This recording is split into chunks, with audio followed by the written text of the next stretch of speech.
பார்வை மறைந்தாலும் காணும் வகை தந்தான் கல்லிலே கலைவண்ணம் கண்டான் பல்லவர்கோன் கண்ட மல்லை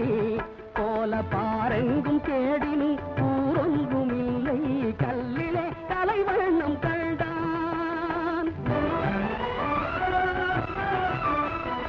பெண்ணொன்று ஆணொன்று செய்தான் அவர் பேச்சையும் மூச்சையும் பார்வையில் வைத்தான்